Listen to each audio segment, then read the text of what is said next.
focus on what you can control. Because when you focus on what you can control, you're going to feel happier automatically. When we try and control things that we can't control, then that's what makes us stressed. That's what makes us anxious and worry so much. And the reason why I'm mentioning this to you guys is because I spent really like the past 6 months, I was so fixated on trying to make my life so easy, so optimized, in a way, trying to be a perfectionist. I was waking up later. I was doing less intense workouts because I didn't want to injure myself or feel sore after the workout. I wanted to wake up later because I'm like, oh, for my health, you know, so that way I feel better and all that, making excuses. And I'd say like, oh, I can reward myself with an ice cream or something, because I deserve it, you know, because I worked hard today or whatever. My point is, I was making all these excuses because I had set such an unrealistic goal for myself, and it was a goal that I could not even control 100% the outcome of. And so I realized that I was using all of those things. I was trying to make things easier, make my life easier, because I was just so afraid of failing. Like, if you guys didn't see my last video, I talked about how you want to focus on your actions, okay, because your actions you can 100% control rather than the results. It can still be great to have result goals, but you want process-oriented goals where they're basically saying, okay, like you film 30 videos in a month, or every single day you're going to create a new ad and launch a new ad campaign, whatever. That's a process-oriented goal. A result-oriented goal is like, okay, I'm going to make $5,000 profit this month. You can't 100% control that. You can't 100% guarantee that's going to happen at the time that you set it for yourself. Okay, you have influence at best. You can still, yes, if you take the right actions, then yeah, it can lead to that result, but it may not happen as soon as you want it to. And so if you place all of your happiness, if you place all of your energy and you rely on that result to happen for you to feel good, then you're not going to feel good. If it doesn't happen, you're going to be devastated, and that can just, it can be a devastation to your life if you rely on external things to happen to feel happy. And so I made that mistake, guys, you know, and I realized I was trying to be, I realized that's why I was trying to, in a way, yeah, make excuses and cut corners in my life by waking up later and not doing as intense of a workout as I could have, and different things like that. It wasn't just that, but it was other things as well that I noticed. And I don't want you guys to fall into that trap. I don't want you guys to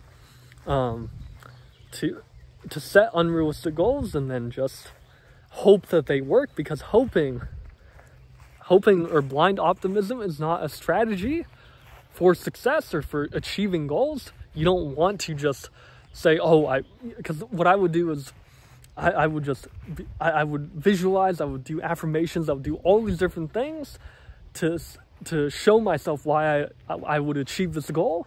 And this goal was much bigger, or this goal was so unrealistic that I shouldn't have set it in the first place, because it was like, there's basically no way it was going to happen. It was a very slim chance of happening. I set like making $10,000 profit a month within like 5 months from now. But in reality, I hadn't even made $5,000 profit in a month. And so it's like, it was too big of a jump in such a short amount of time. And so anyways, with that, I realized like I forced myself not to even consider the possibility of me not achieving this goal. I know you might have heard that online, where people say like, don't give yourself any other option. Like, you have to achieve this goal. Don't even consider the possibility of you failing or something. And I get that. I see there's definitely value in that, because it forces you to try and find the way. But also, I can see the drawback of it now, having not achieved the goal, because I basically had no plan B on what to do if I didn't achieve the goal.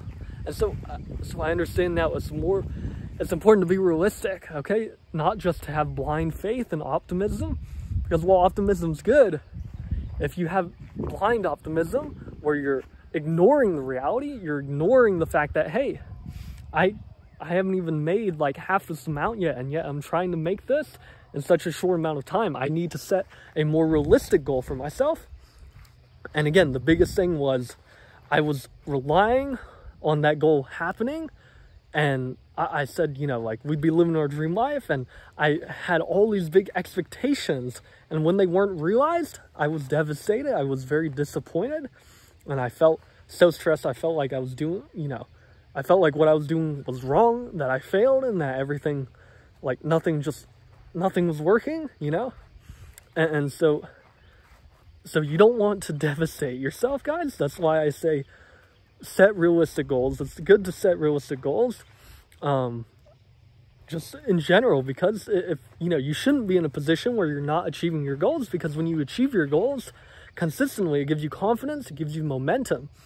Whereas if you don't consistently achieve your goals, if you consistently fail to achieve your goals, like I did for like over 3 years, it really it erodes your self-esteem and confidence. And so I don't want that to happen to you guys, because that is not a good formula for success. You lose confidence in yourself and your abilities, and that's never good. So my point with this video is to encourage you guys, again, to focus on what you can control. Don't hope for your goal to come true. Okay, don't, you know, understand and make contingency plans and say, okay, what happens if this doesn't work out? I'm going to do my very best to make it happen. But what happens if it doesn't work? Plan and be realistic. Don't be afraid of being realistic. That doesn't mean that you can't aim and dream. That just means that you're being smart, okay? Because what I did, where I just placed all my hope and faith and blind optimism that I would achieve this goal, that was not smart. Okay, so it's important to have a backup plan. It's important to have other contingency plans. So that way, if it doesn't happen, then it's like, okay, then you're not devastated. You're still happy and you're still able to make it work. But again, guys, yeah, just don't make your happiness dependent on achieving your goals, because then if you don't achieve your goal, well, like I said, you're going to be devastated. You're not going to feel very good about yourself. And that's why people give up, is because they consistently fail to achieve their goals. And they say, why even try? Their brain says, why even bother to set goals? Why even bother to try to succeed? And so I don't want you guys to be in danger of potentially giving up because of that. So I want you to set realistic goals, set process-oriented goals. If you haven't seen the last video, check it out. I'll link to it in the description for you guys. It kind of goes more in detail about process goals and stuff.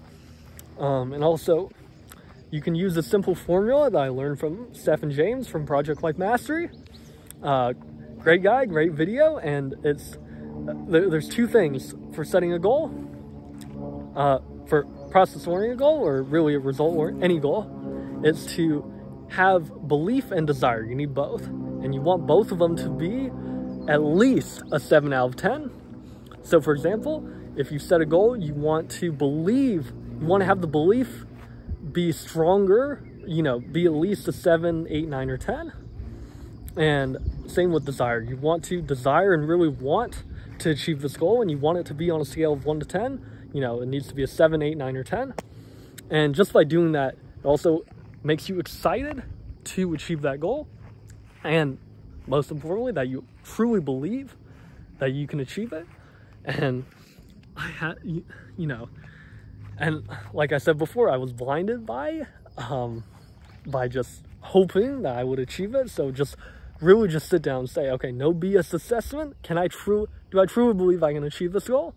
Like, truly, like, without any wishful thinking or whatever. Like, do I truly think I can achieve this goal? If the answer is no, even if there's a little bit of doubt, I'd say, you know, it may be too big.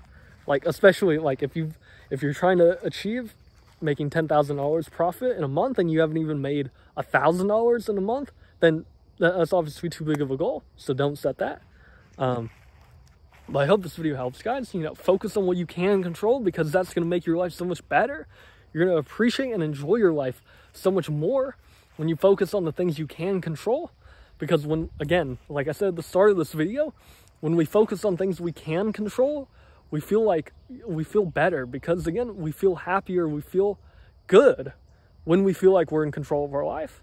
So I hope this video finds you well, guys. Thank you so much for watching. I hope this helps you. And I will see you guys in the next video. Take care.